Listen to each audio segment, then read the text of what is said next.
in. My camera flickered for a second. That had me worried. Just a little bit. Welcome back to the stream. Let me post all the things that I wanted to post. This is not exactly at the time that I usually stream. You know, 1:30-ish tends to be my previous scheduled time. And I'm trying to gravitate towards that a little bit. I think structure is good. I had that around for a reason. But for once I was actually ready with all the posts and stuff that I wanted to do. So that's good. And plus, I figured it's nice outside right now. It's going to get warmer later. I figured I would start up the stream right now and do that.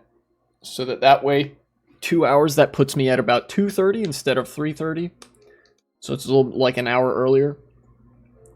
And that way I'm able to just sort of jump into it and do my thing. Hello, Globalize My Agenda 69. Welcome back. Welcome back. There's only one like major topic that I had in mind for this stream. I imagine that's going to be a pretty big subject of discussion. It's going to consume a lot of airtime and space and stuff like that. Do I know any of these guys? No, I don't think so. You guys know what I'm talking about, of course. It's the drone strike, the missiles, the Israel-Iran thing, right? Yes, that's right. So, what's the rundown? What happened? So, Israel bombed that consulate in Damascus. Israel just unprompted, just, you know, for fun, because they do this sometimes. They, I think, missile striked or bombed, whatever. They blew up the Iranian consulate in Damascus, which is an attack on Iran. That's Iranian soil, stuff like that. Obviously, Iran had to respond, otherwise they geopolitically look weak. There's a whole theater and process of posturing that goes on with this. So yesterday, they launched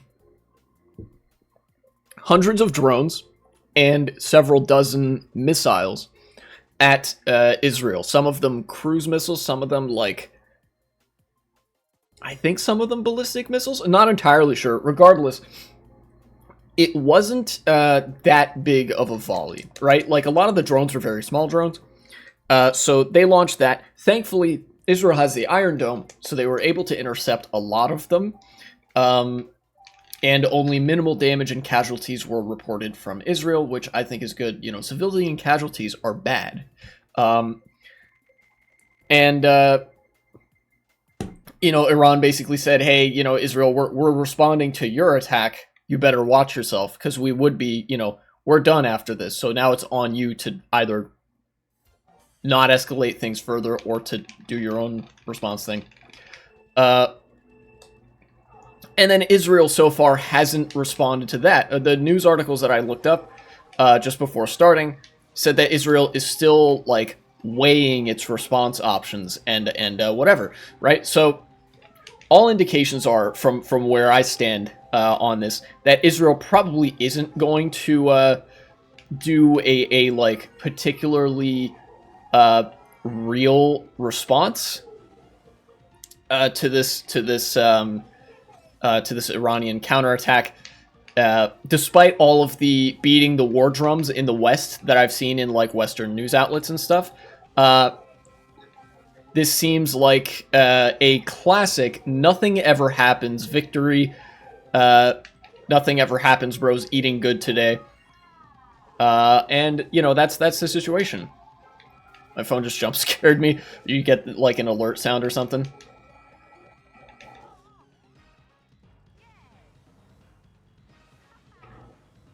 So that's what's what on Israel-Iran. And in fact, I think it's a great... you get siren, warning siren phones.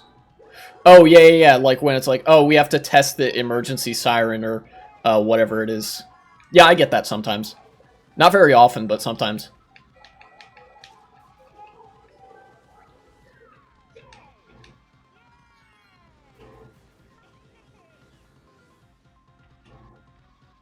Oh, because of the wind. Yeah, it's actually it's been really windy here as well. Funnily enough, yesterday there was a little weather warning on my desktop that warned of gale force winds. Gave my parents a good scare as well because they were on the highway yesterday. They drove out of town to do some fun stuff.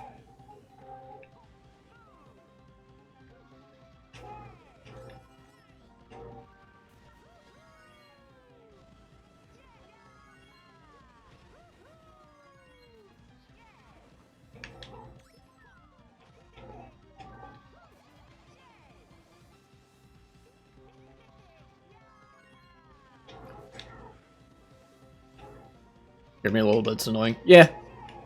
Serves a good purpose, though.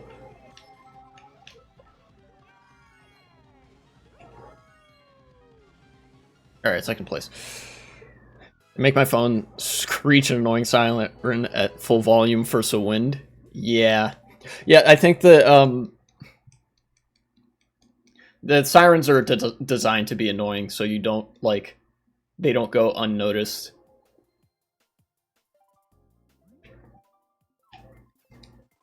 That's why sirens are like that.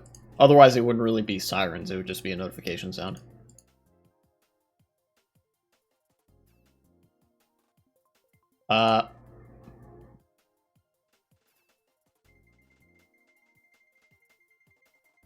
So I mentioned the nothing ever happens, which of course that's true. Nothing ever happens until it does.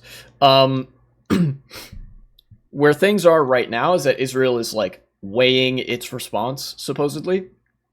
There are two things that I think could happen, or could that Israel could choose to do as a result of this, and then like a way outlier third option that will not happen, and I can explain why it wouldn't happen.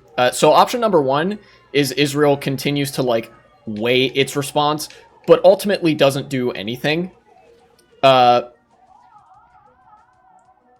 Because that would risk stepping on the toes of the United States, because the U.S. really doesn't want to start another war in the Middle East. You know, nobody really wants war to break out in the Middle East. I think that's a pretty strong disincentive for that sort of thing to happen. That's possibility number one, which is, in my opinion, pretty likely. In the grand scheme of things. Nuke Iran time? No.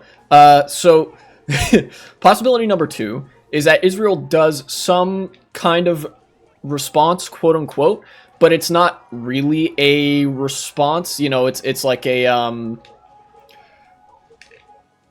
performative, not really a response. Like they send a small volley back to Iran, something small enough that Iran could feasibly deflect it with its air defenses, or if not that, something that would only cause a minimal amount of damage to Iranian infrastructure, right?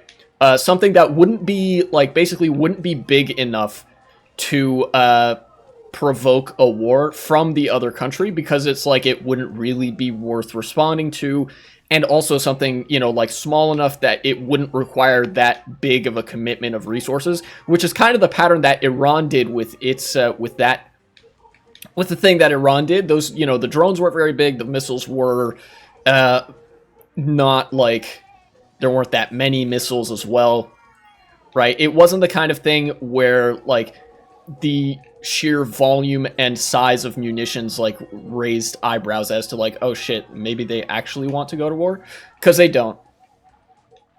But in both of the most likely scenarios, yo, what's up, 1v3? In both of the most likely scenarios, war will not break out in the Middle East as like a regional thing. It's just, you know, tensions are going to remain high, which has been the norm for years and years at this point. The way outlier possibility number 3, which I give less than a 0.5% chance of happening, is that Netanyahu just goes sicko mode and does an actual military response. And in that instance, Israel swore to respond. Yeah, and their response is going to be some non-response or pithy thing, because if they actually respond, the US is going to drop them like a hot iron. The US, more than anything, does not want to get involved in another conflict in the Middle East. Israel has nukes, Iran does not. If Israel uses its nukes, that's it. No more Israel. Because the United States would drop them like a hot iron. Like I said, less than a 0.5% chance that Israel does something that would genuinely provoke its Western allies to sort of abandon it.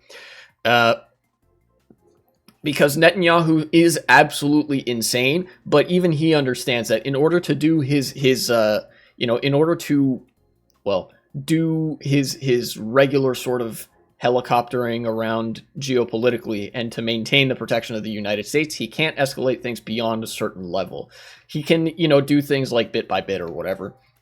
But just a random, like, I'm going sicko mode on all neighboring countries is not in the cards. Some Karen on the news from Israel said, we can't let these bad boys get away with something like this. We have to attack back, madam.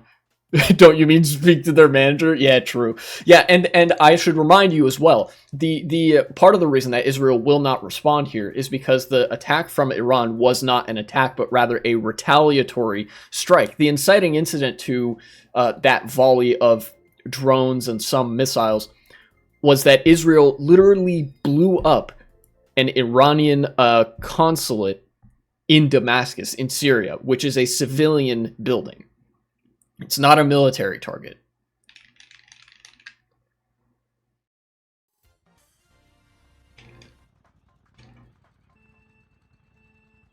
Bomb, bomb, bomb Iran. That's going to be the new Israeli anthem. Yeah, maybe.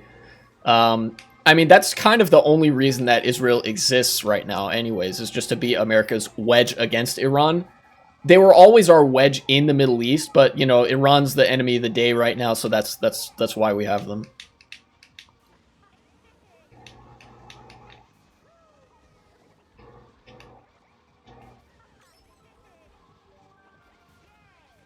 Just use one of these now.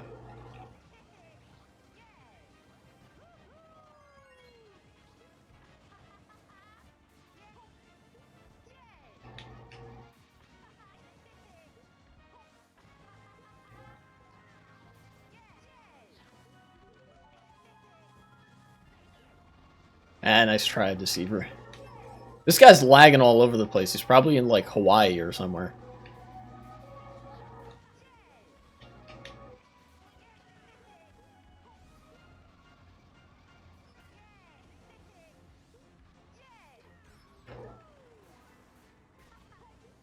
That's a really good shortcut there.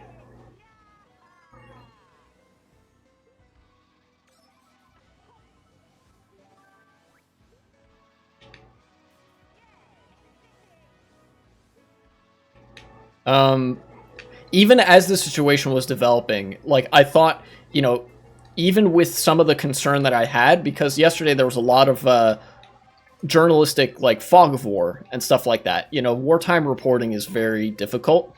And by wartime, I mean, like, anytime things escalate to the point that there could be some conflict, that's a really difficult task, because there's a lot of misinformation, disinformation that goes around. One of the things that was always in the back of my mind is that Israel and Iran both don't want to go to war with each other, right? Israel is pretty far from Iran, and Iran is a fucking fortress unto itself. Like, it is such a defensive powerhouse because of the mountainous terrain. And on top of that, Israel doesn't have a real military. They have guns, they have tanks and whatever, but all they have behind their military is zeal, right? Israel doesn't want to fight an actual war because it would lose. Iran doesn't want to fight that war because it would potentially mean upsetting the United States, and nobody wants to militarily upset the United States. At the time, it was very clear that, like, these actions were being taken, like the response attack from Iran, and then Israel saying, like, oh, we have to do something about this. This was very clear that this was more a matter of course, because neither country really wanted to go to war. Usually in some of the posturing situations that we've seen elsewhere, sometimes there are instances where a country genuinely does want to go to war, but then there's something stopping them from doing so. For example, with Russia and some European countries, you know, like the Baltics, under other circumstances, Russia would want to go to war. But because NATO exists and that would risk pulling in Europe as a region, Russia doesn't want to go to war, so they're content to periodically like poke and prod, but they don't actually really want to do that. Leading up to the invasion of Ukraine, Russia did actually want to go to war, and that's why that happened. Is because there were perceived, very real perceived advantages for Russia if they invaded Ukraine. There's no real perceived benefit. There's no real anything to be gained either by Iran or Israel if those two countries go to war. They really don't have a reason to, aside from really not liking each other. But that's not enough to provoke countries to war. You know?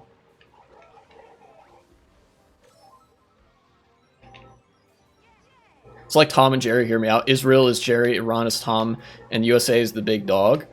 Yeah, I guess so. You know, maybe a little bit, yeah. Only difference is that Jerry doesn't attack anyone on camera, that is. Yeah, that's true.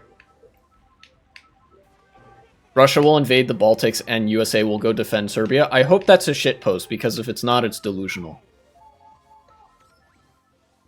Most Americans can't even point to the Baltics on a map. Yeah, and? I mean, that's true.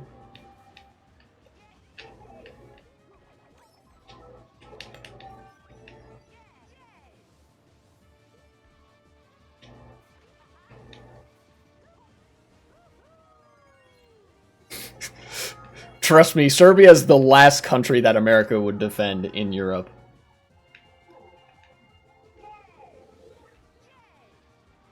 Oh, no, okay, I see. I gotcha. Yeah, it is a shitpost. Okay, alright, I understand it now. It was kind of a r/whoosh for a second.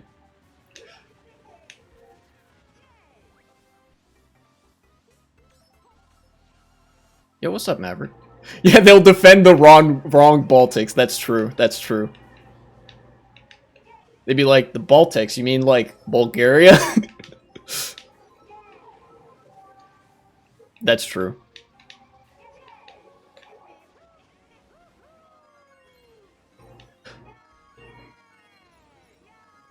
So as reductive and mimetic as it sounds, right? Here's a big takeaway that I want people to remember from this whole the whole situation that developed with Iran, with Israel, with the the drone strikes and the missiles and the whatever.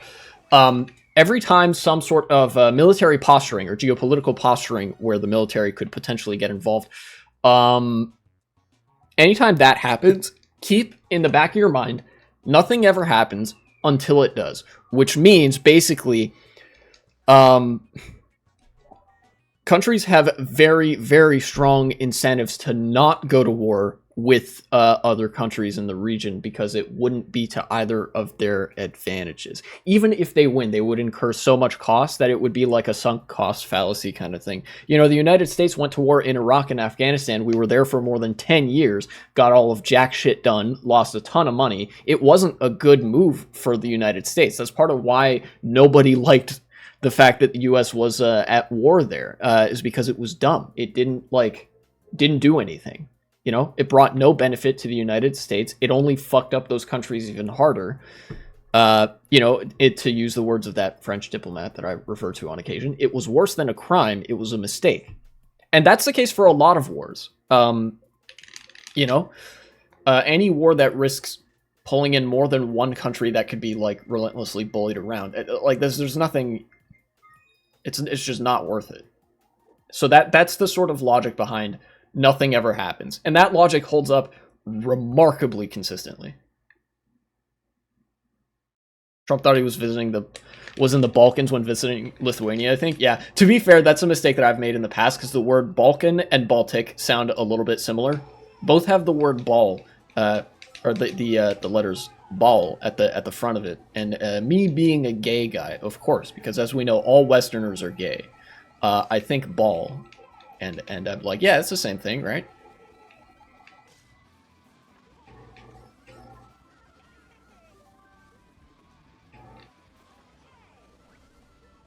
Sorry, Koopa. Had to do it to him. Ow. Baltics, Balkans, see the confusing burger eating freedom loving Americans. Yeah, that's true.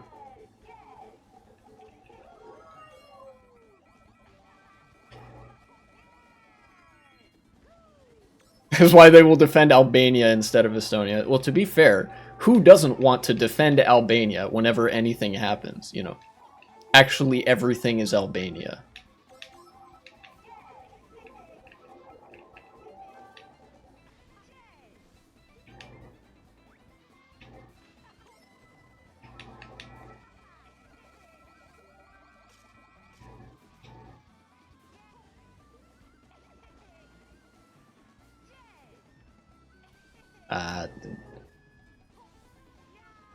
On the rails. I'd rather be railed than thrilled. Yes. I don't know 100% what that means, but yes. Am I gonna make it? Yes! Let's go!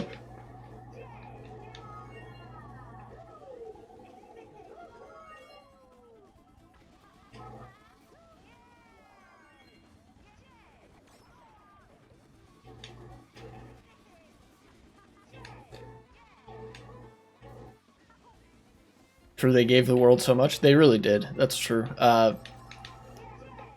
Gave us Albania memes. They gave us Skanderbeg. They gave us the funny bunkers. Peace talks in June. Peace talks between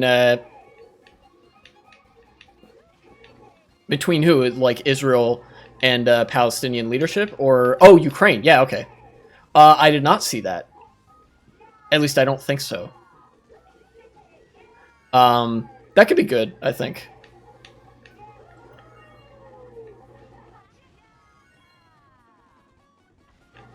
Not gonna do that a third time, I think.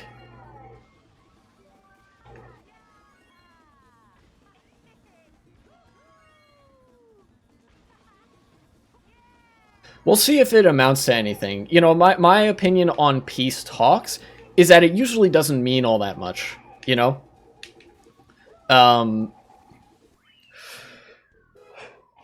I have a feeling that, like, Zelensky's calling on leaders from the world to discuss peace terms. Okay.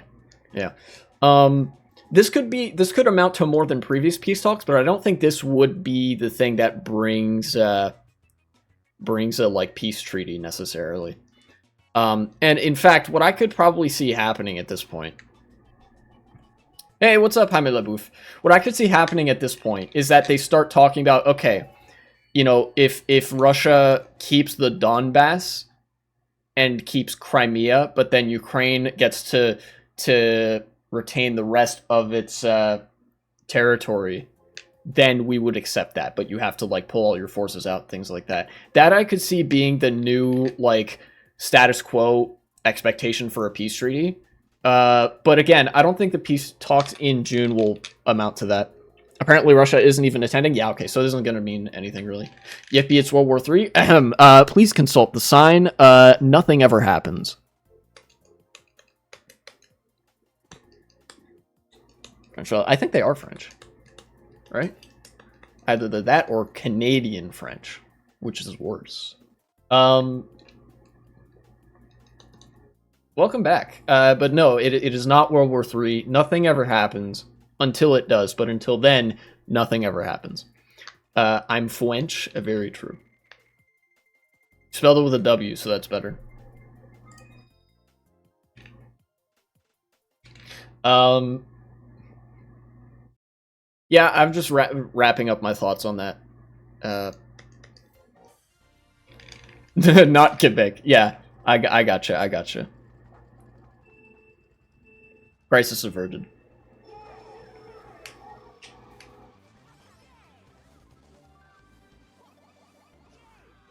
Sorry, Maverick.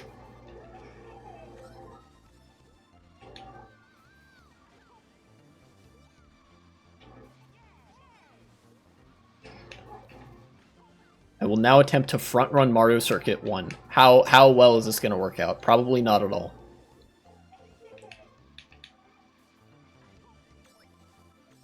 World War III happens. Hopefully the French don't surrender so fast. Nah, they won't surrender. France actually has nukes now, so.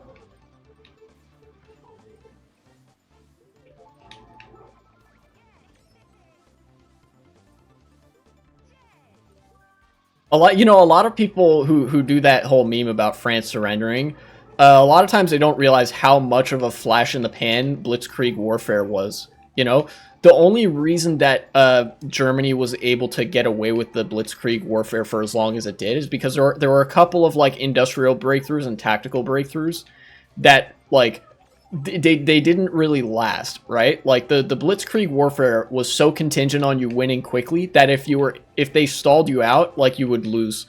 That's what happened in Russia. Like Russia, when Germany invaded Russia in World War II, like their tactics weren't incredible. It was just the new like game plan of, oh yeah, Blitzkrieg. They had some advanced tanks and equipment where Russia didn't, but they ultimately like they just weren't well versed in the actual terrain and climate that they were entering. Maybe the new French bud knows what's up with our boy Opium. Oh yeah, Opium again. I mean, as far as I know, they're still doing their like master's degree project, like their research and stuff, right?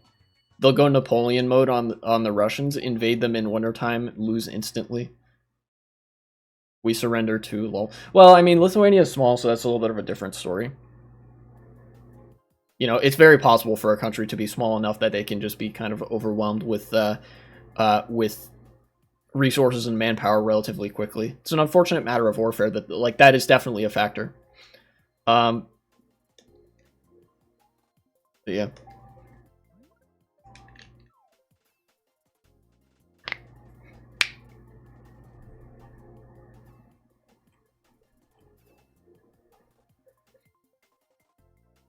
Rob Lithuanian graves for treasure while retreating.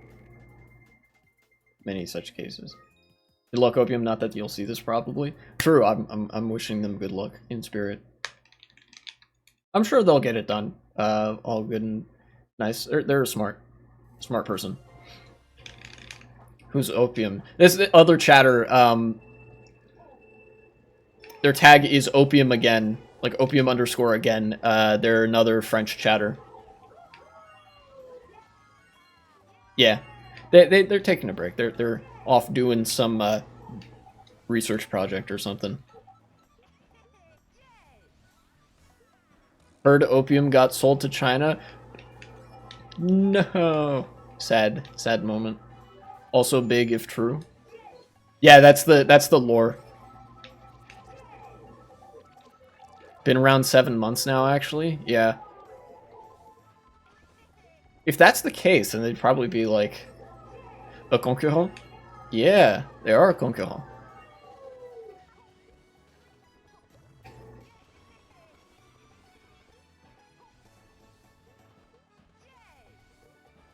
If that's the case, if they've actually been gone for 7 months, that might mean they're like more than halfway done, so you know, good shit.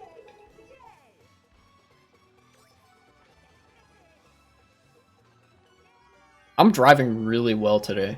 I think that's nice. So one of those Uyghur camps? It's not. Oh no. I hit a wall. Right as I said I was driving well, I fucking run into a wall. Alright, back to driving good, hopefully. Missed the wheelie. Eh. We're making it work.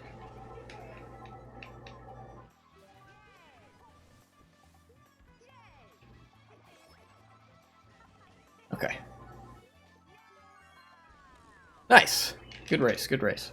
All those Georgians probably run away from smoking by now, so they won't want them. That's true. Too much opium. He's just became opium. He just turned into opium.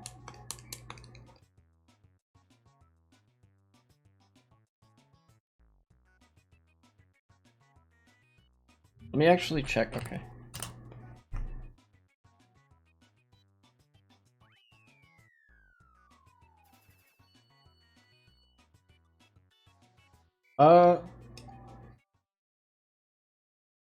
What are your thoughts on those Bolshevik Y2K? The Uyghur camps? I think it's bad and cringe, and constitutes a genocidal project, or at least one of ethnic cleansing.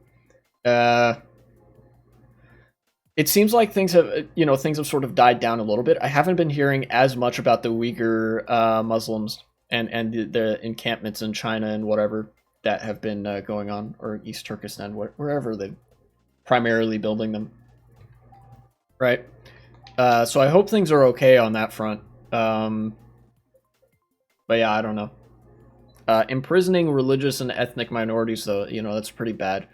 I heard they finished by now, though. I would doubt that. I don't think they would have finished necessarily. The last time I saw the Uyghur, like the status of the Uyghur Muslim stuff, it was they were being put in like very isolated communities that were very, very highly surveilled and policed. Definitely like the elements of an apartheid state of ethnic suppression, even of ethnic cleansing, but it hadn't yet raised to the level of pogroms and slaughter and the proper late stages of a genocide, right? And the reason I think it still hasn't is because one thing I think we can all agree on, tanky or no, is that the Western media loves to fucking talk about how bad China is. And they especially love to talk about it because they're usually right when they say that China is bad for, like, not respecting human rights and stuff, right? So if it did happen, if there was some word getting out about, they've actually escalated things with regards to the Uyghur Muslims, we'd be hearing about it. Which means that I think the fact that we haven't really heard anything to the effect of, like, there are no more Uyghur Muslims or whatever, I think us not hearing that, I think, is a good sign. Signs in the doors of those people saying they're being looked after, not very calming, let's be honest. Yeah, like I said, elements of an apartheid state, ethnic suppression, and potentially even ethnic cleansing, very heavy surveillance and whatever, but they're not outright being killed yet, which is, well, better than them being killed, but, like, obviously it's still not great by any stretch. Apparently Syria's been attacked as well by Israel. Yeah, that I don't think actually amounts to as much, because Israel's been doing that periodically. Israel actually occupies certain bits of Syrian territory. The Golan Heights, legally that's territory of Syria that Israel had like annexed. And Syria is is also like a failed state with not much capacity to respond to anything that its neighbors do. It's pretty much at the mercy of whatever rebel faction is dominant in the country at the given time, and whatever, Russia or the various governments supporting Assad's government decide to try to do on the ground in terms of military engagement. They don't really have a coherent government or, let alone a civil society, Things are not great over there. Whereas Iran actually does have a civil society and, like, an actual government and institutions that are capable of acting as a state. Iran is not a failed state the way that Syria is.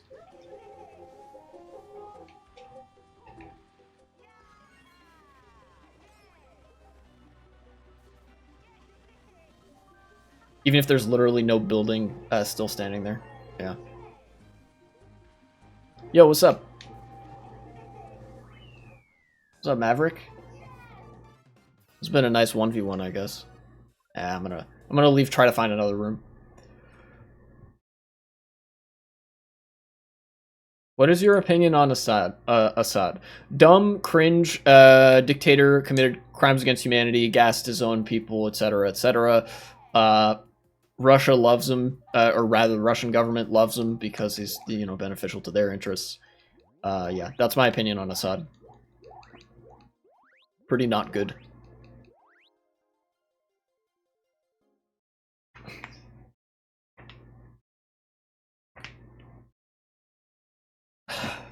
In fact, if it weren't for the Iran loves him too for some reason. Well, he's anti-America. Like the geopolitics of the Middle East are in large part, influenced by the fact that America is there, and most Middle Eastern countries really don't want America to be there. If you think about it, the only country in the Middle East that likes America and likes the fact that it's there is Israel. And Israel's just an American military base in the Middle East, right? None of the other countries like us. Even Turkey and Saudi Arabia don't like us that much, right? They put up with us because we're beneficial for their material interests. But, at the end of the day, Turkey and Saudi Arabia have been trying to literally assert their interests over American interests, to which we just kind of put up with it because, I don't fucking know. The U.S. is pretty cucked to all business interests, which includes foreign business interests. But, Iran doesn't like us, Russia doesn't like us, Syria doesn't like us, Iraq doesn't really like us. There's a very weird relationship that the US has where it's trying to project power in the Middle East when we don't really have any reason to be projecting power there. And really, the immediate most powerful country in the Middle East is Iran. And what's preventing the Middle East from stabilizing is the fact that the United States keeps trying to insert military wedges against Iran and against other countries that would more naturally assume the role of a power broker in the region. So whatever the disparate interests might be in the area, Iran and Russia don't really like each other that much either, but they both don't want the United States to be in the Middle East because that's detrimental to basically everybody except Israel. And then maybe the House of Saud. That's why Iran likes the Assad regime. They quote unquote like them because they're against the US. Heard he belongs to a weird ass Islamic sect. Yeah, I don't know what his religious conviction is, but as far as I know, Assad is more of a secular dictator in the Middle East than other dictators, at least quasi-secular. In the sense that, not to say he isn't Muslim, but rather religion isn't really a big component of his dictatorship. If you think about the way Iran's government works, also a dictatorship, but it is a very Shia religious dictatorship with religious law. Religion is a big part of the government in Iran, where it's less emphasized in Syria by comparison. You ever heard Arvestaden Osirinen? I have not heard that, and I don't really know what it means. So, El Bozo on my part for not I don't know, not knowing German. That's either German or Alsatian. I don't know which. Oh, dude, QWERTY. I think I know that guy. Oh wow, the bullet takes a shortcut? That's kind of wild.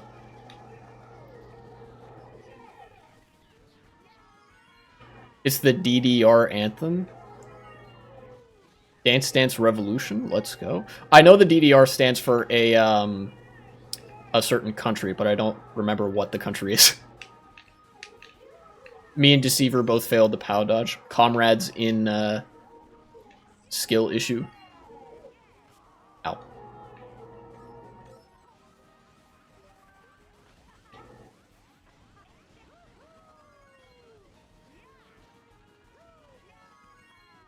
East Germany. Okay, I gotcha.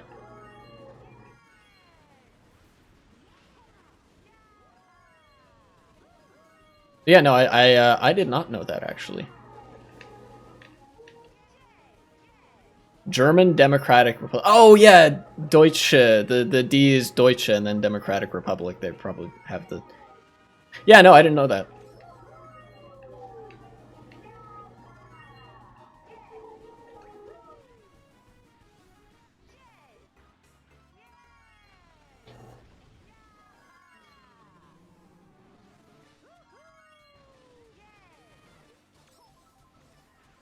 German non-democratic non-republic. Well, politics uses a lot of weasel words,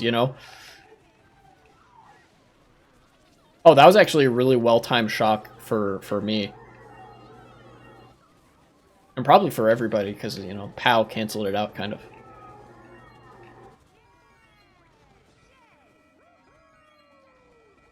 No, I missed the drift. It's kind of wacky.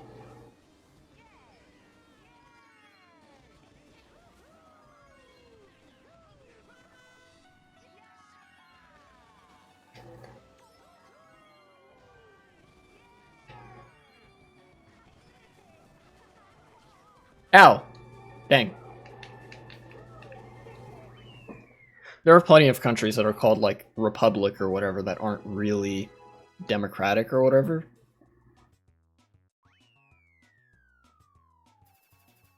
And, you know, sometimes it gets a lot more complicated than that as well. Like in countries that are democracies, more or less, that, you know, we would socially acknowledge are pretty democratic in spirit, in character, or whatever. There are a lot of anti-democratic elements, you know, in any given Western country. You could find some policies that are pretty blatantly anti-democratic. And in fact, capitalism as a system, looping it around to my socialist politics, capitalism as a system is pretty undemocratic in a lot of ways as well. But there's like, it's not exactly vibes, but there are a lot of things that are adjacent to vibes that are kind of hard to pin down that determine, like, well, it may be more democratic in this way, less so in this way. But yeah, frequently the something democratic republic, like with the Soviet naming convention, they didn't tend to be very democratic in most respects, I would say. Except one thing that was actually reliably the case for most of the Eastern Bloc places, workplace democratic. That's pretty cool. I would want to read about that if that's a thing. I want to read about that. Socialism where? Where are the people needing freedom? They're in America. The calls are coming from inside the house. One of the things that was reliably pretty true about all of the Soviet states or Soviet-aligned states, at least at the best of times, was that they had a social democracy in them.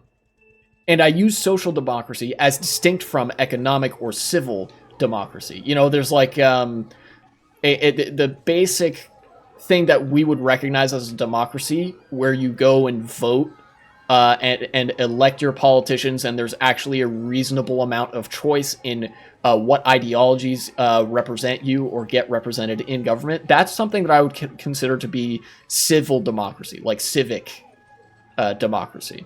And then social democracy is what I would say is the existence of a social state that is able to, like, a social state that's able to, like, or that prioritizes having a social safety net for people, such that the effects of poverty and systemic flaws are very limited. It's like the kind of social policies that you would see in one of the modern democracies of Europe. A lot of Soviet states had that.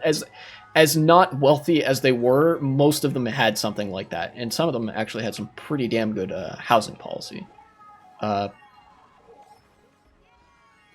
People vote in the USSR, and sometimes people voted for you. Aha, but here's the thing, is that just being able to vote isn't enough to constitute a civic or political democracy. You have to have a reasonable degree of choice. There has to be such a thing as like a free and fair or relatively open election. And that's something that the USSR didn't have.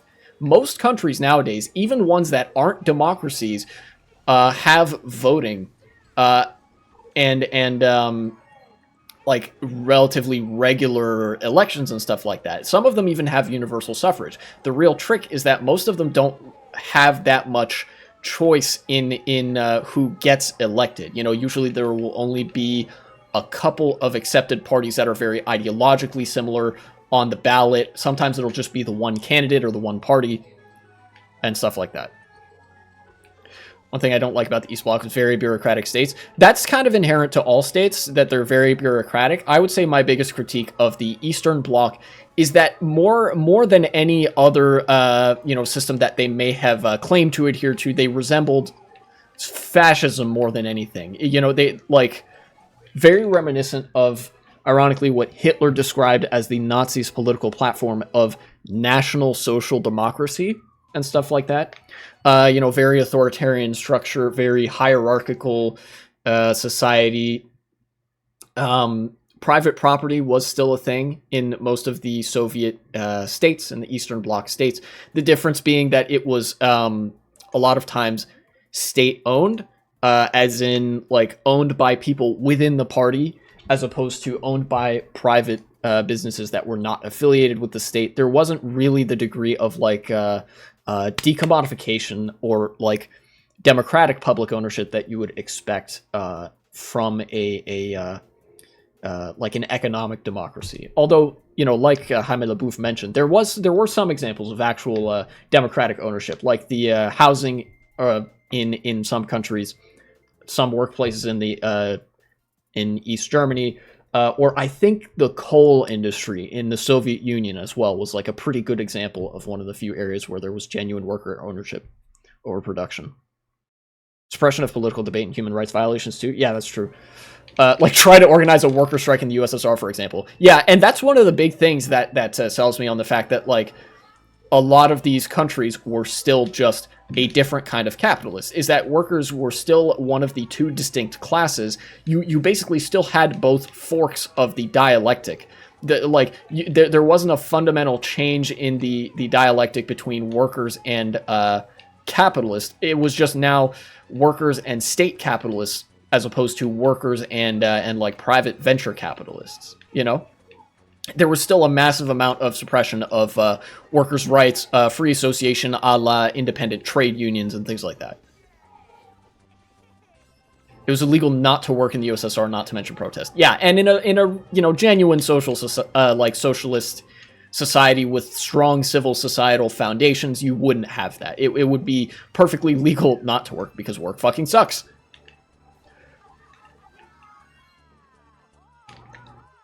Dang. Lenin period was my favorite in the USSR. You know, the more I hear that, the more I think I'm inclined to agree.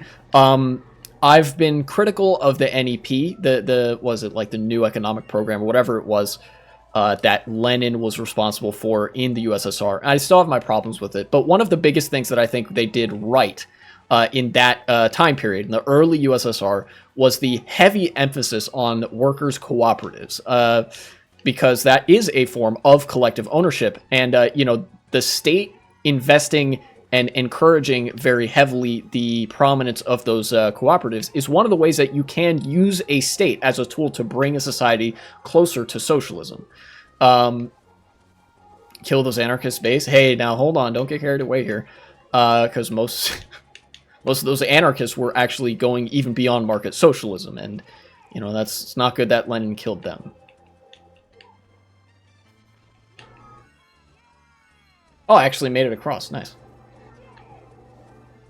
But yeah, the period of investment in market like workers cooperatives and stuff is a form of market socialism, and they're actually, from studies that we have from the time, it indicates that there was like a very high degree of success, growth, and stability from said cooperatives. Lenin also shut down the worker councils. Yeah, and that's unconscionable. You know, Lenin was he was a good theorist. There are some things that he wrote that I think are of very key importance in understanding how, like, how late capitalism works, how the state functions, and whatever. But, like, as an in-practice socialist, I think, to be charitable, he didn't do a very good job. You know, killing the anarchists, who were the vanguard of the socialist movement, and putting down, like, actual worker sentiment and, you know, disbanding the workers' councils, basically kind of heralding the Soviet Union's slide into authoritarianism, into, you know, what would be more reminiscent of fascism than socialism, is like massive historical mistake.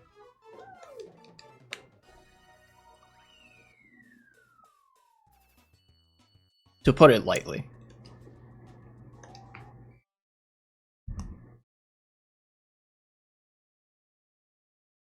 I love theory.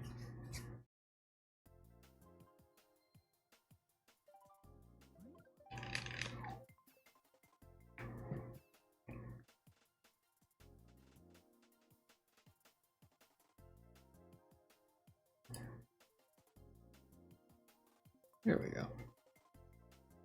Oh, hey, speaking of theory, there's something I wanted to mention. I've been reading for the past several months, like 2 or 3 months.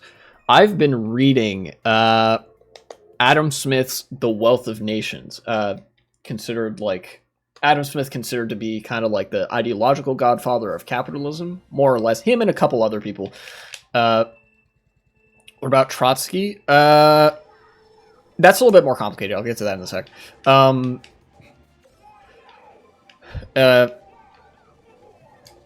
And it's been a journey. It's been a journey reading The Wealth of Nations and stuff like that. There's some interesting stuff to be found in there. I think I'm only 40 pages away from being finished with the whole book. The whole book is 500-ish pages long, and I'm on page 460 something. This is the second to last chapter. The last chapter, he talks about debts and stuff. I don't imagine there's going to be anything super important, but you know what? This is actually a great opportunity for me to provide a like book overview, book review, or whatever, because I wanted to go into Adam Smith's book here and read it from the perspective of a socialist. Because if you look online for like a summary of Adam Smith's The Wealth of Nations or whatever, you're going to get a lot of like the Adam Smith Institute, Brookings Institute, like libertarian think tank guys who I wouldn't fucking trust as far as I could throw them, you know, like very much unscrupulous political actors and whatever. And you know, in some ways I wasn't entirely sure what to expect going into Adam Smith's book. But I think it's been quite interesting. In some ways it's been a little bit disappointing because there are some things that he should have known even then. But in some ways, it's been really enlightening and really eye-opening because, not because I learned anything necessarily new from Smith himself, but because any capitalist today would be fucking massively out of step with anything that Adam Smith believed. Love to learn, it's clear.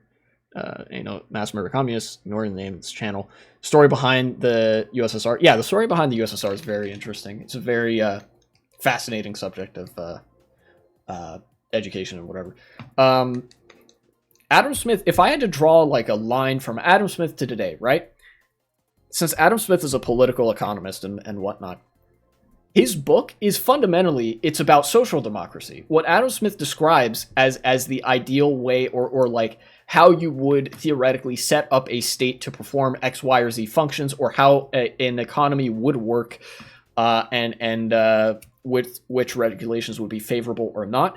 He comes off to me as the 18th century equivalent of a social democrat, not a socialist. He doesn't advocate for public ownership, unfortunately, but he does favor very steep progressive taxes on most forms of property, and acknowledges there are systemic drivers that create class conflict between the class of people who are wealthy and own most of the property and the people who are poor and who have to work for a living and who are thus subject to the whims of the people that own that property.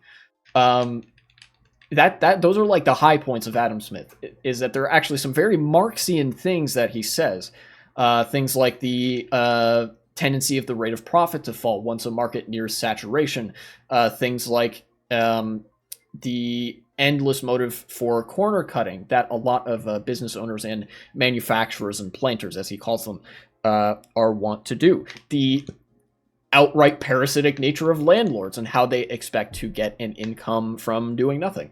And, you know, generally that, like, in the economy that he's talking about, the primary objective is to keep prices low enough that the workmen can afford to pay them, right? Like, and that is social democracy. In addition to large funding for social infrastructure, public infrastructure by the state, right? There are some weaknesses of his.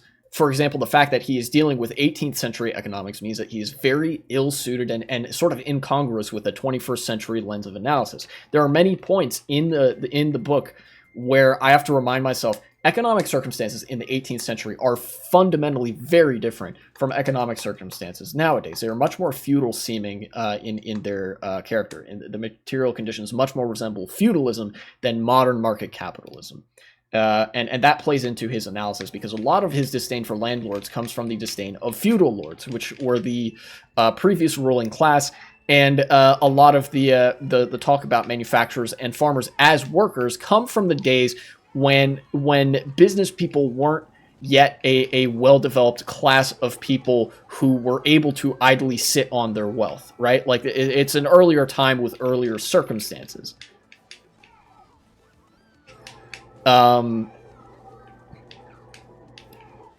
But then there are also some things that he says that are just straight up wrong, that like I would disagree with even in 18th century circumstances, that I don't think hold up then, I don't think hold up now. He makes some weird assertions that don't follow a certain logic.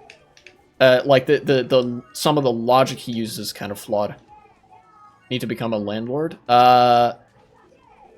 This is not an aspiration that you should have. The revolution would not spare you. Yes. Okay.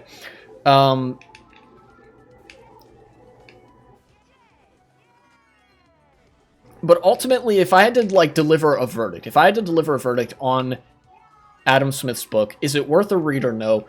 I would actually say no. I don't think Adam Smith is worth a read in the year 2024. Again, because most of what he says is from a very, very outdated perspective. And also because he can't write for shit. There are many points throughout the book where it's evident that he didn't proofread his work. And he didn't get a publisher to review it. Of course, this was back in the days where publishing wasn't really an industry. So, it kind of would be hard to proofread your work. But, like, seriously, man, just take a couple of months to read through the shit that you've written or get somebody to review it. I don't know. It's just not written terribly well. And a lot of the good points that he makes are better found in more recent works, I think. He's probably just speaking an older type of English. It's that, and he didn't proofread his work. There are various actual like formatting errors that I caught within the book, not just typos, because I know that English wasn't exactly standardized back then. There are literally chapters that don't go anywhere. There are points that he takes a really long time to make that are very simple, and then he reduces the entire concept of a justice system to a page and a half, right? There's a time where he's describing the political economy of a state and the state institutions that require public functions and public money. And one of those is the justice system. Very complicated thing, and he spends a page and a half talking about it, whereas he took several pages, in fact, an entire chapter, to mostly talk about the market for precious metals, copper, and like grain in England as opposed to in France, as opposed to in the Netherlands, right? Like he's very wonky with his sort of priorities of like how much time he spends on what.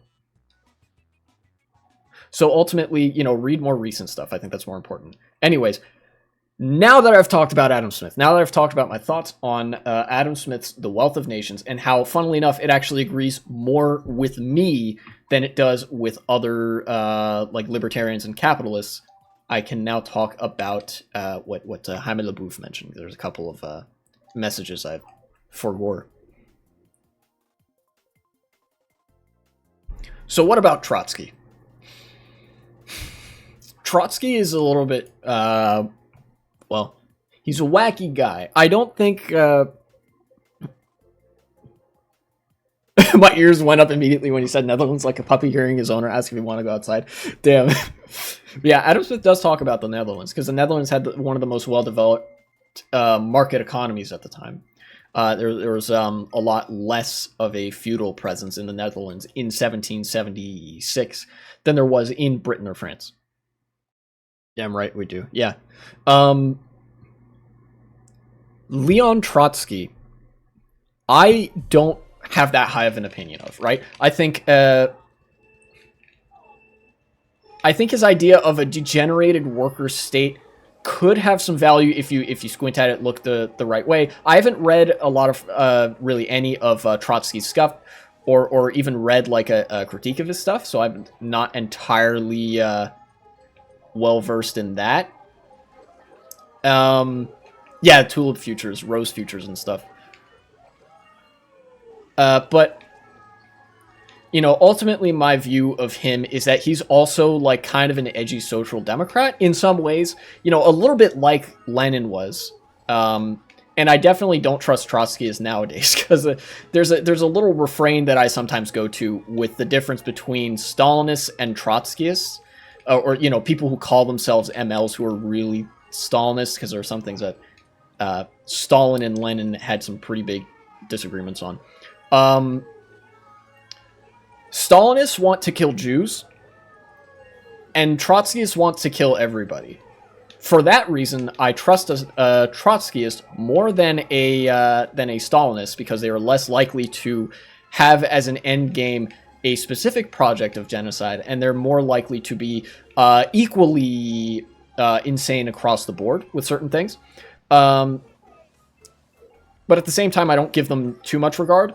The two things that I'm most likely to listen to or take notes from Trotskyist theory on, right? Like the two things of value that I think he provided to the discourse are as follows. Number one, the degenerated worker state, where it is possible for an actual project of socialism to go bad, to have flaws that lead it to sink, to degenerate back into a form of capitalism, into authoritarianism, out of the hands of the workers. There's a very real danger that exists. And number two, Hitler particles. This is the biggest contribution I think that Trotsky has made to the entire political discourse. Is that there's a Trotsky quote that every exasperated petty bourgeois could not have necessarily become Hitler, but there is a particle of Hitler lodged inside of every petty bourgeois. And what he means by that, essentially, like the concepts of permanent revolution. I have some different thoughts on that. I'll get to that in a second. But like the Hitler particle thing, I think is very valuable because it's a good shorthand to communicate the motives of the small property class in some ways that lead to authoritarian or pro-authoritarian movements in the face of the advancement of the workers. This is actually a big historical trend. Whenever there's danger of workers gaining foothold in the political system, the propertied class almost always retreats into authoritarianism and dictatorship. For the longest time, there was only a propertied class with the sort of equivalent of the petty bourgeoisie. It was only recently that people like property owners were able to own so much property at a given time that we started to have to describe them as properly haute bourgeoisie, or like just regular bourgeoisie, right? Think of, for example, the January 6th riot in the United States. This is an exact example of the Hitler particles that Trotsky talks about, because a lot of the January 6th rioters, those aren't working people, those aren't poor people. They had to have money a lot of times to fly out to DC to be able to partake in the riots. These are the so-called 3%ers. These are small business owners, wealthy people who are just not Jeff Bezos wealthy. And a lot of the time, people who are as wealthy as Jeff Bezos, as the billionaires and whatever, can afford to not really care about fascism. You know, they're going to make their profits either way. You know, they're going to make their money either way. They don't need fascism to be able to protect their property rights and stuff like that. However, in the case of the petty bourgeois, the little bourgeois, they don't have as much property to be so secure that like no rocking the boat unless like it's catastrophic could really phase them, right? There's an underlying insecurity to being petty bourgeois that doesn't exist with regular bourgeois. And that motivates their pivot into fascism, because fascism offers that security in very straight up terms. When you know, again, when the working class is making some advances, where even in a like very unionized and like social state, billionaires can exist, and there can be like the same people can still more or less be on top, you know, like social democracy and all that. And fundamentally what they're being insecure about is that a black Jewish guy will cuck them and like have sex with their wife or something. There's a lot of sexual insecurity that plays into it, but it also like there's also a very strong underlying economic insecurity. And that is the usefulness, I think, of the concept of Hitler particles. So it describes the attitudes that the upper class below the actual proper these guys own everything class, just below them. That is the tendency that they exhibit. Leftist meme. On to permanent revolution. I don't think permanent revolution is well, I don't think it accurately describes how socialism would start to manifest itself in the world that we live in, right? I think part your contribution support. We love to have the love going around in chat. I think permanent revolution sort of misunderstands in some ways the way that socialism will start to happen in the real world. Now, you wouldn't catch me dead being just a reformist. Obviously, I think at some point a revolution will be necessary because when the working class advances far enough, that insecurity that I mentioned earlier might start to be felt by the billionaire class and by the big owning class. At that point, it would be necessary. But the way that capitalism came about and became the prevailing economic theory and system in the whole world, funnily enough, this is something I learned from reading Adam Smith, is through a gradual process. There are individual policies that can be more or less capitalistic or socialistic or feudalistic or what have you, and like over time. See you guys, have a good one. See you later. Have a good one. Over time, those policies stick more and more. This is part of the all politics is local paradigm, right? Like pilots become policies and those become social norms. That sticks over time, right?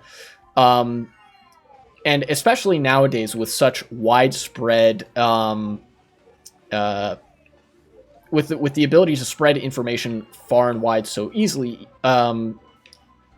studies can be done over a very wide area. These policies become a thing over time.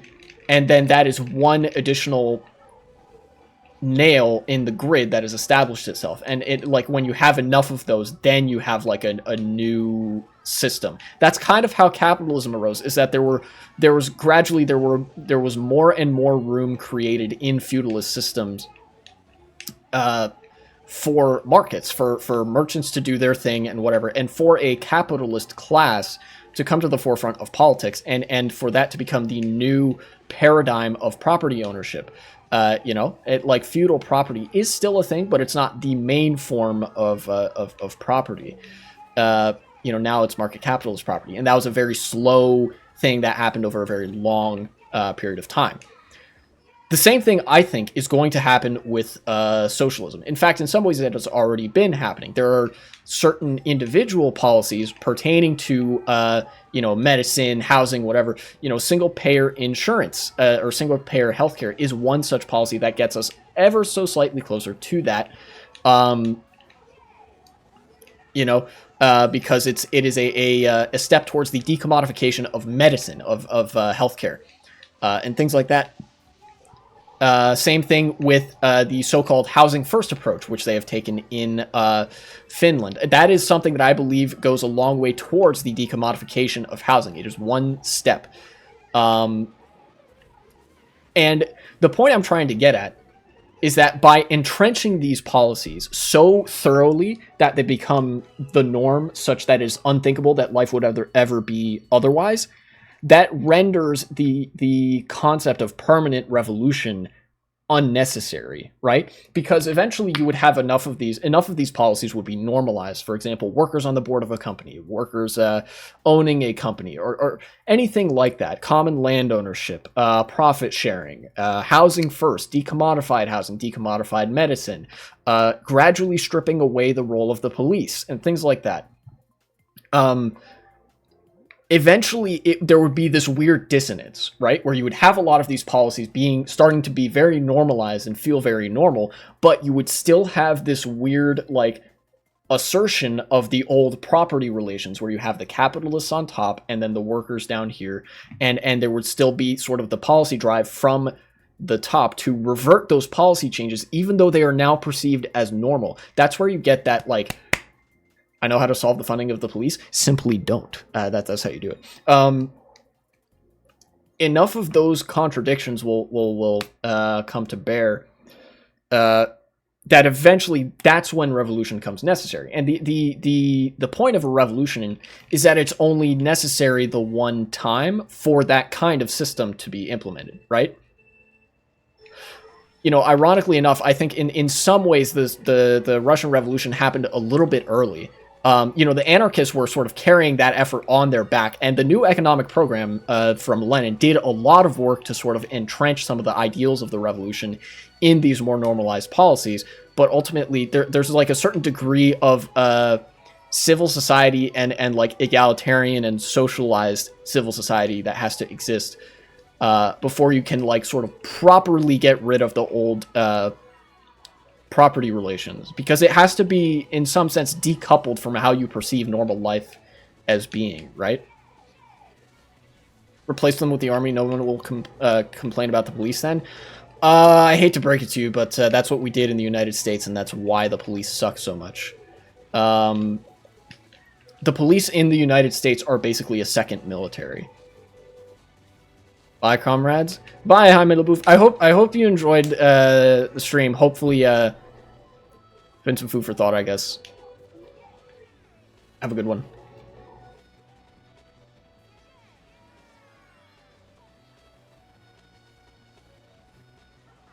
Anyways, this has been the anarchist, Marxist, Leninist, and Trotskyist theory show. Come back next time. There will be more, maybe. Oh, also Smithist. Yes. Many such cases.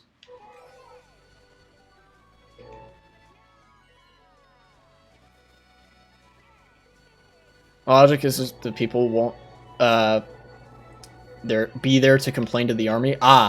Yes, you see, if we simply kill everyone, then now there's nobody left to complain about it. Yeah. People won't dare to complain to the army. People dare. People dare.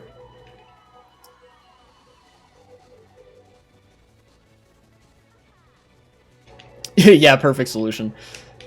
Russia strats. That's true. And America strats as well. That's what's up. I was actually watching before I started stream. Watching a video from the Radical Reviewer about the police. About a book about the police. Radical Reviewer is this guy, this anarcho-communist dude who reviews books. Very cool stuff. I've learned a lot from him.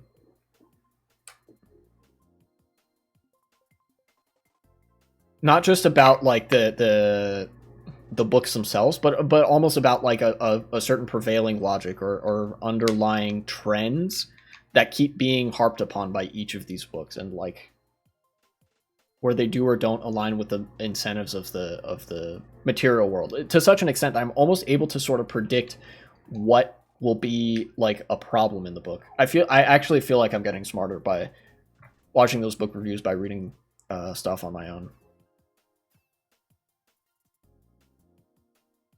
It's a really good feeling.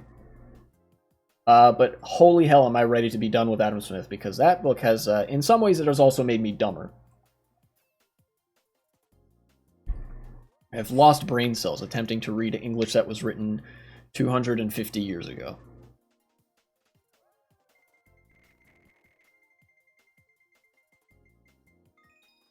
Rainbow Road. Fun.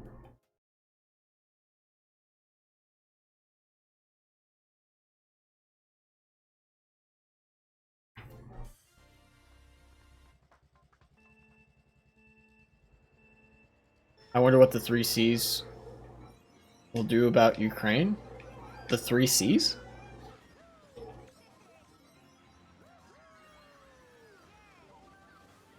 You'll have to pardon me, I don't exactly understand what you mean by that. Ow.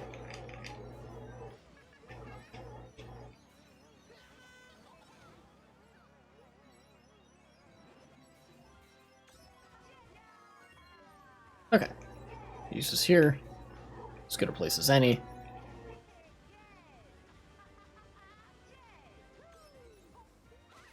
No, my mushrooms. The 3 C's is an economic partnership? Oh, who's in the partnership?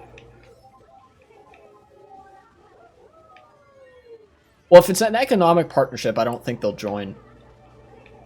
You know, that's not that tends to not be what economic partnerships do. It would have to be like an overt military alliance in terms of its structure. And I'm not like referring to the law here. I'm more so referring to the structure and the capabilities of what a partnership is able to do. You know, bureaucratic structures of economic partnerships don't often have the infrastructure and the administrative capacity to participate in a war like that.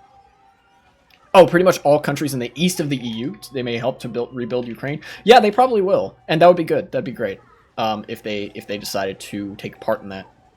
You know, because Ukraine is definitely going to need to be rebuilt after the war, and I think that's one of the big ways that Ukraine will win, even if it technically doesn't win in a territorial sense, is that Ukraine has sort of been able to, you know, to varying degrees, obviously, now that the U.S.'s favorite toy is Israel at this point. Get the support of the West economically to defend itself and to, like, basically act as a safety net until after the war, where they've been like, okay, you know, after the war, we will probably want to, like, admit you into the EU and properly make you, like, a part of the more Western economic bloc, because they've wanted to do that for a while. You know, 3 Seas refers to Black, Baltic, and Mediterranean seas. Okay, I see.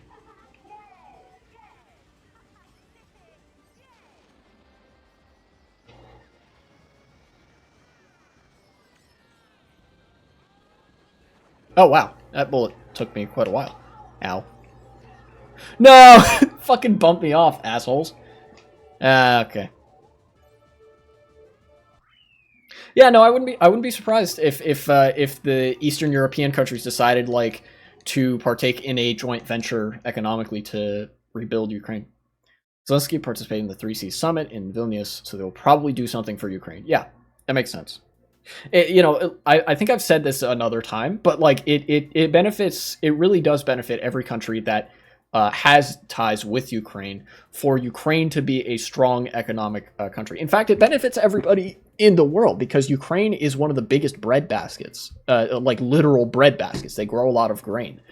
And, you know, you want them to have a very strong economy so they can keep at like consistently producing grain and doing their thing. And obviously more economic activity is good for everybody in the region. They're already a partner of the 3 Seas? Well, that's great. That's great.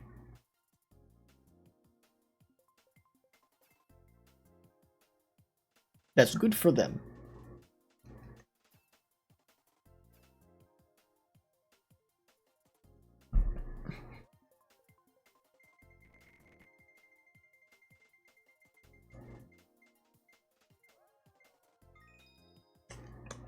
Unfinished Mario Circuit.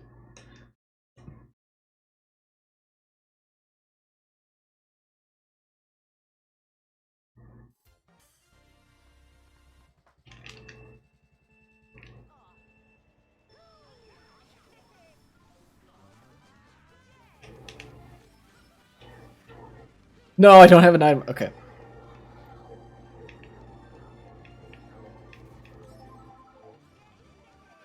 Okay, perfect. No!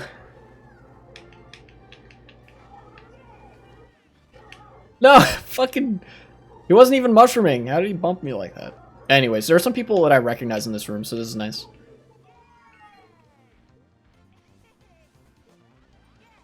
I get Czechia being a member because they have, what? Canadian? I'll have to take a look at that in a sec.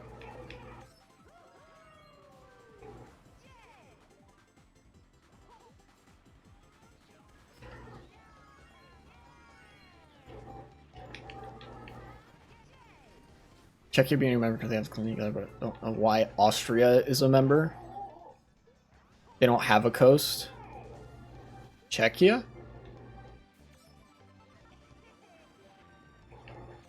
I don't think Czechia has coastline. But they are between 2 of those seas, right? Like, I don't know.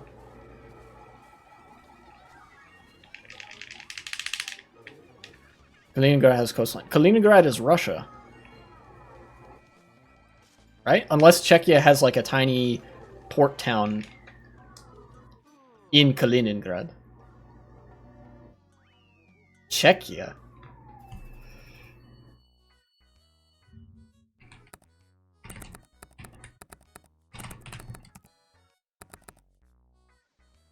Let me look this up.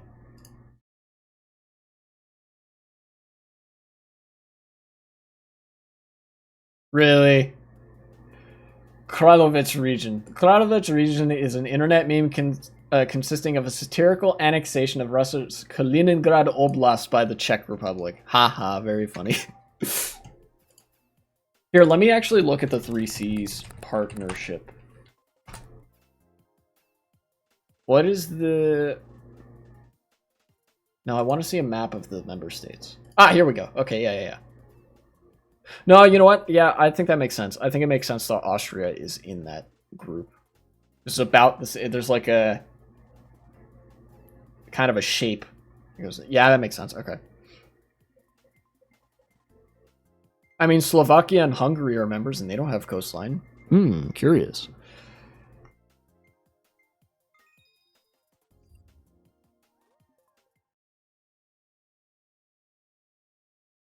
Fucking Hungary, dude. Dude, Hungary is and when I say Hungary, I'm thinking of Orban and the far right party, because like otherwise Hungary was fine. In fact, before, as far as I know, before Orban, it was like a social democracy, a lot like most other countries in the area.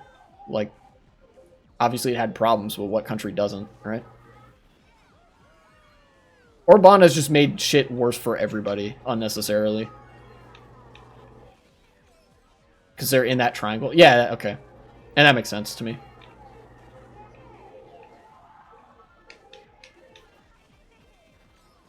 No. I can never get an item from that box.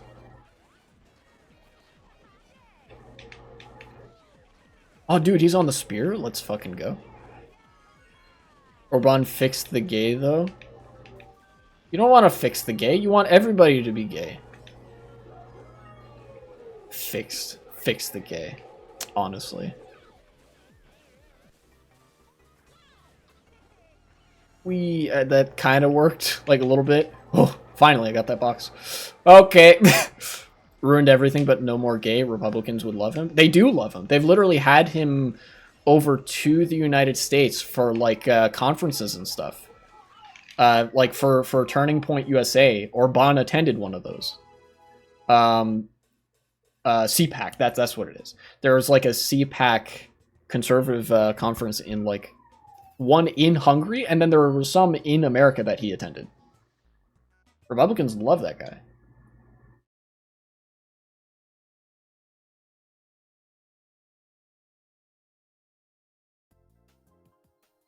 You see Trump glazing Orban? Oh yeah, like saying, oh, he's a great leader, great guy. He's the boss. He says do it, and it happens. Yeah, I saw that. Trump is very buddy-buddy with a lot of dictators because, he's on the far right, they're on the far right. What's not to like about each other, right? God, it is so ironic, truly, that the far right, despite, like, he almost sucked his Glock, yeah. It is so ironic that the far right, despite, like, despite the way that fascist movements work, where they, like, constantly infighting, completely incompetent, and, like, inevitably turn to cannibalizing each other once they've run out of minorities to demonize, they love fascist movements in other countries. Like, they love each other. But then socialist movements, which all pretty much have the same principles of egalitarianism, democracy, economic freedoms for the working class and things like that, socialist movements really don't get along well. It's a very vexing thing to me.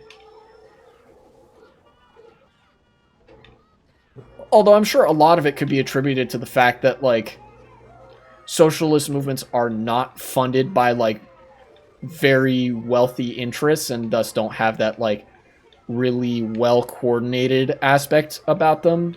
And, fascist movements are funded by the ultra-wealthy.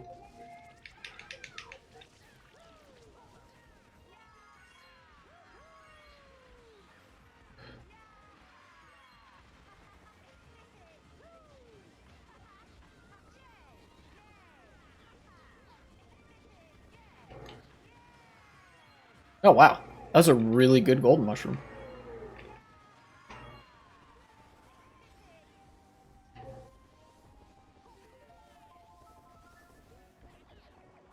Ah, nice try, boyo.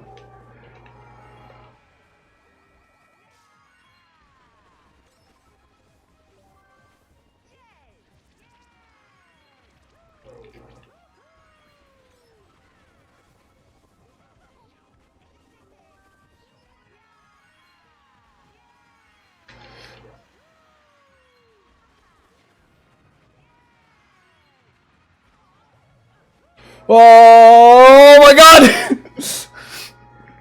That was a wild bounce off that wall. Absolutely wild. Please don't hit me. Okay, thank you. The best item in the game!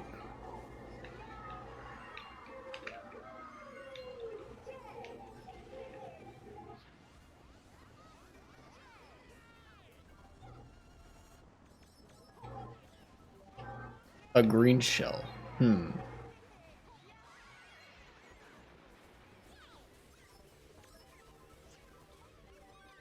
3 red shells. Okay.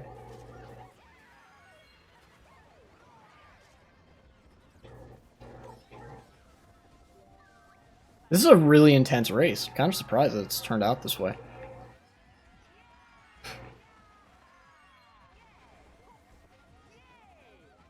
There we go. That's how you do that part.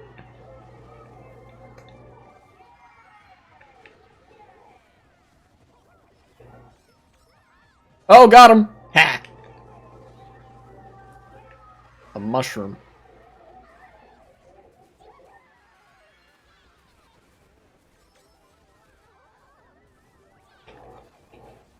No. Okay, 6th. What a race. What a race indeed. 7th? Oh, I got lagged.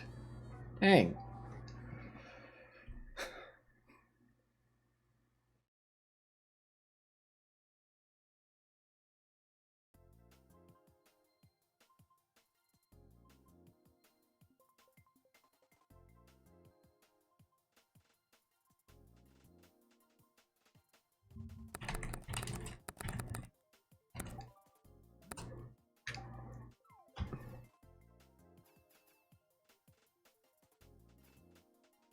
Ah.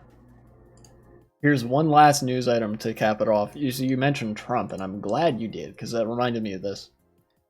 From Reuters, Trump's $175 million bond questioned by New York Attorney General. Hearing scheduled. Wait, this was from April 4th? Hold on. Trump bond property. Oops.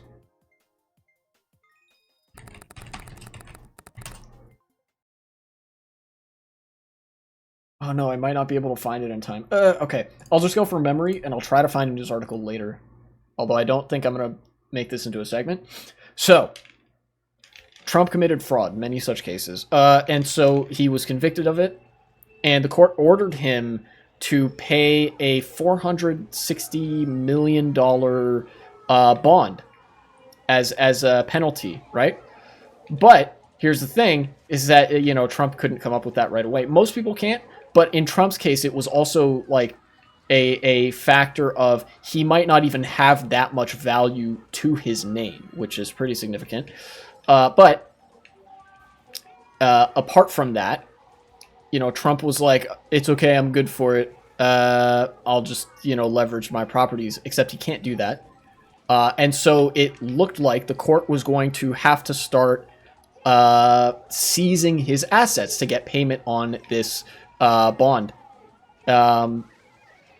But that didn't happen right away because there was an insurance company that said, it's okay, we'll bail Trump out on this one. There was, a billionaire really, really loves Trump, wanted to bail him out here, and they said, we'll offer $175 million to Trump as a loan so he can, pay the bond. And of course, because the courts in America are cucked and liberal, they arbitrarily decided, okay, fine, you can, instead of $464 million, we'll have you pay like 160 something million. I think 165 million is the amount they lowered it to, right? But now, even with the insurance company giving him the money for that now reduced bond, the bond amount is suspect. Like the insurance company may have committed insurance fraud to give Trump that money. Because it's like that's more money than they actually had. Like, yeah, we're good for it. And then they, like, just gave them money that didn't exist. So, unless the court is even more cucked and arbitrarily says, yeah, we were going to seize your property, but actually, you know, you have, like, a few more months, I don't know. Then Trump is actually going to have his property seized now. Because he can't put up the bond. The only insurance company that would take him straight up committed insurance fraud. So they can't put up the bond. Trump's a broke boy, it seems like. Which is going to be very entertaining.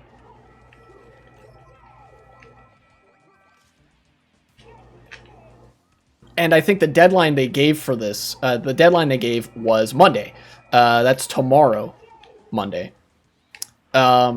So pretty soon, we're going to get to see if Trump's assets are going to be seized, right? Like if they're going to start taking some of his buildings and resorts and stuff, which is going to be great. Will they actually do it? Unfortunately, I don't think they will. I think the American court system is so cucked, they'll be like, oh, don't you do it. I'm warning you. I'm warning you. I'm warning you. I swear we'll get you for it next time. Well, okay, maybe not next time, but like the time after that. You know, the court has been doing this for literally a year and a half. The court has been wagging their finger at Trump for him violating gag orders, for, perjuring himself, for, committing fraud and things like that, and he's never faced any punishment. So I'll believe it when I see it. But here's the thing, is that even on that front, it's getting harder for the court system to cook up excuses to let Trump off the hook. So maybe, again, probably not, but like maybe. But goddamn would it be funny. Because here's the thing, is that Trump's finances and the GOP's finances are now intrinsically linked. You know, the RNC, the National Republican Party, Republican National Committee, has to pay Trump's legal bills first. That's part of their, like, new charter, or their new, like, financial priorities. They pay Trump's legal bills, then they pay for Trump's campaign, which is also paying for his legal bills. Then they can do anything else. So Trump is going to drain the Republican Party dry to pay for his legal expenses. So either way, whether or not Trump actually gets his assets seized, I think this is only a good sign. Because think about it, even if the court extends the deadline for this or whatever, even if the court continues finger wagging or whatever, that's additional time that Trump still has to be paying for these lawyers, right? And that's more money that gets drained from Trump's coffers and the GOP's coffers, which is great for everybody that's not Trump and the Republicans, you know? Because that hamstrings Trump, making all the resistance libs happy. That hamstrings the Republicans, making every minority in the fucking country pretty happy. And, you know, we win. Classic proletarian victory.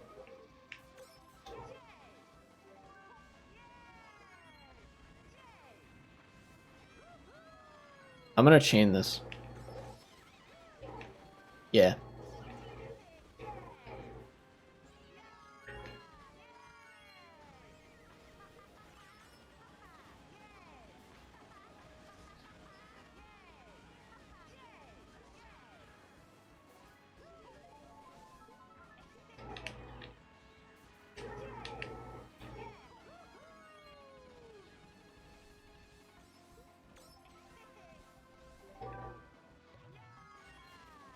Ah, nice try, Nicholas.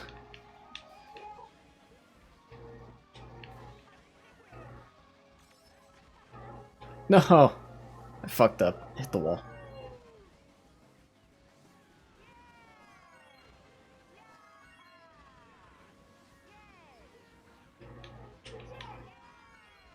Ow! Damn it. Oh, that's a ramp. Cool.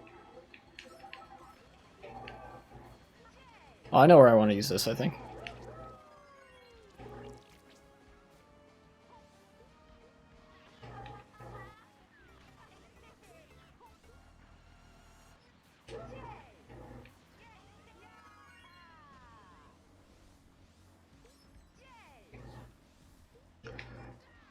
I just hope somebody behind me doesn't have a red shell, because otherwise I think I know how to outline these guys.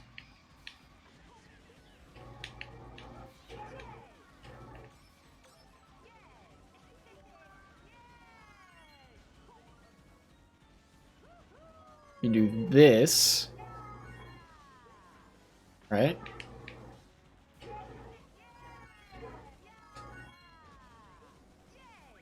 I'll throw that, sure.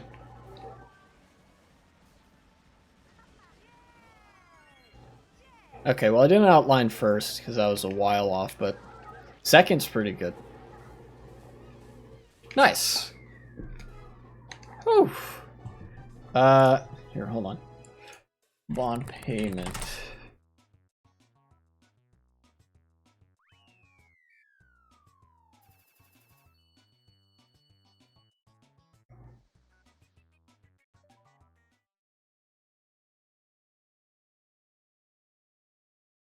Two days ago.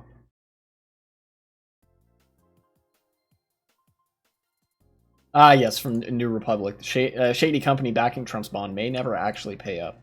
Parent company of Knight Specialty Insurance Company set up in a way that will make it hard to collect the bond.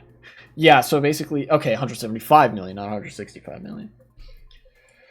Financial backer covering Donald Trump's $175 million bank fraud bond has already been revealed as a king of subprime car loans with sketchy business practices. But the financial situation behind the dubiously leveraged suretor, Knight Specialty Insurance, that's Knight like a feudal knight, you know, knight in armor, has gotten even more complicated. Apparently, its parent company is located in the Cayman Islands, a popular tax havens for corporations and the ultra-rich.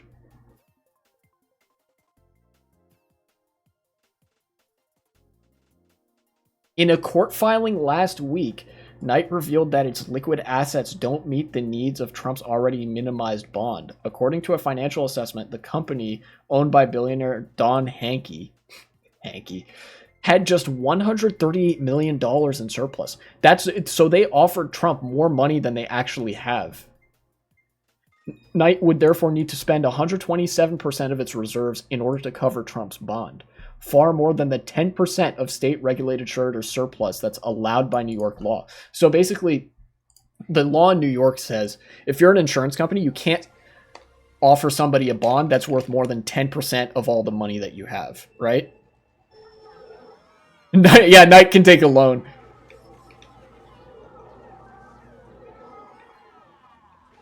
Yeah, that's what's up. But Knight Insurance was like, I think they literally argued that New York law doesn't apply to them.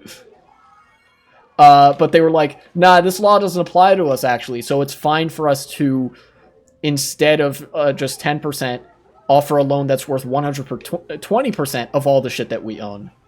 And you know, they're getting some raised eyebrows for that from the New York Attorney General here. Or the Special Prosecutor. I forget if it's the Attorney General or, like, Special Prosecutor or what. Whoa, that bounce was weird. Give me this.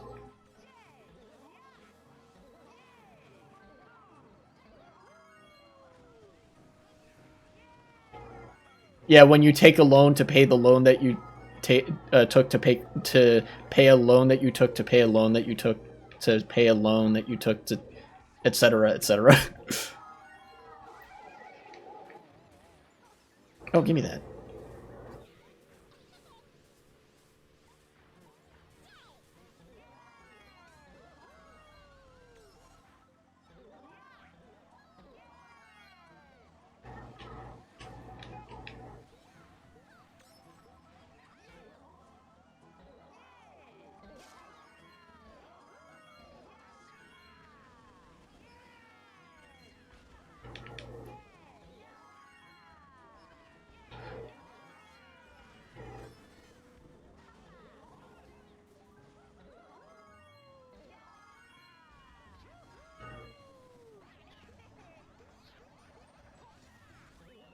I think I got 4th or 5th that race.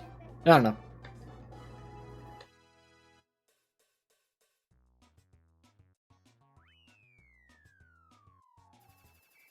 5th, okay. I might do a couple more races and then end it there. I don't know if I want to go the full 2 hours. I think I've talked about all that I wanted to talk about this stream. I might go through the New Republic article a little bit more.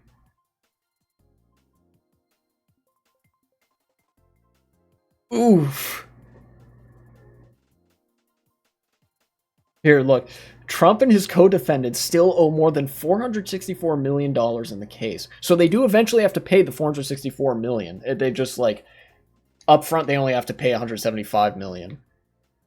It's unclear how long the case will take to appeal, but that won't stop the interest on his disgorgement from occurring at a rate of more than $111,000 per day. So the starting amount that he owed was $464 million, and every day they add $111,000 to that. That's how much money he owes per day. Holy.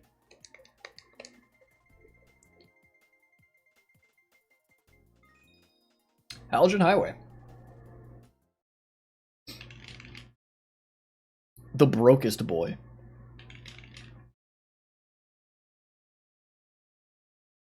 In fact, I think this will be the last race, because this was about all I had to say today. Oh, it's mirror mode.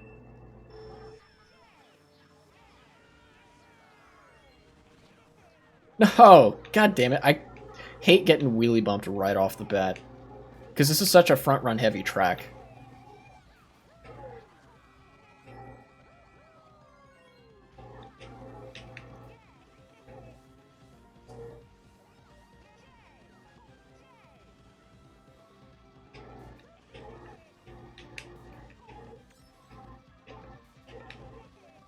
Oh well. As long as I'm driving good, it should be fine, more or less.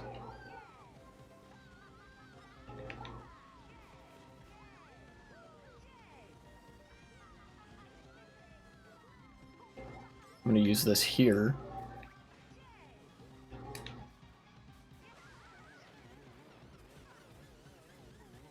I'm happy to race in like 3rd or 2nd for most of this race.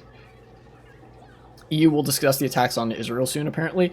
Yeah, the EU is like another, like the EU is one of the Western units that like really supports Israel economically, anyways. Like they have some pretty pronounced support there. So it doesn't surprise me too much that they're going to talk about that.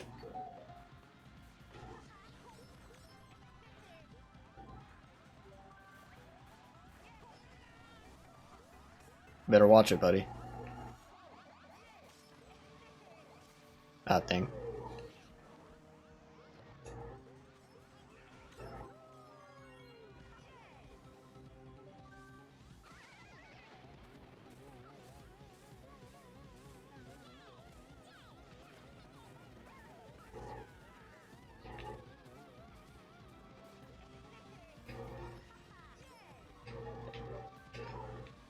Third, fourth, not bad. I don't know what the EU is going to do ultimately. I don't think it can really do anything with regards to the attacks that Iran did. So I don't expect too much to come of it.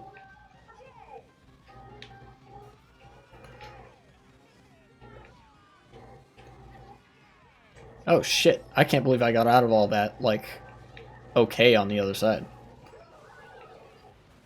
Give me that. Oh no!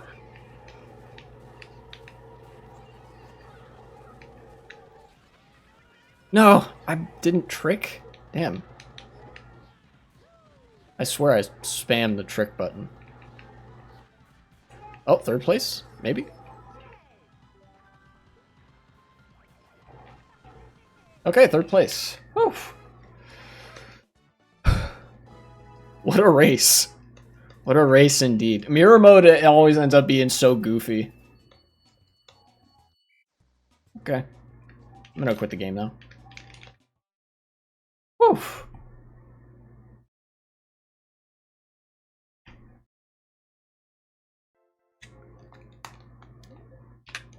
All right. Thank you for tuning in to the stream where I talked about Iran and nothing ever happens theory and Adam Smith and Lenin and Trotsky and other things also. I hope to be back soon. I will... What? Nobody's live today on this fine afternoon? Dang. I keep getting fucking cheated out of people to raid once stream is done. Anyways, I'll see you guys next time, whenever that ends up being. It might actually be back to more like the regular schedule or something. But yeah, I'll just see you when I see you. This was a good time.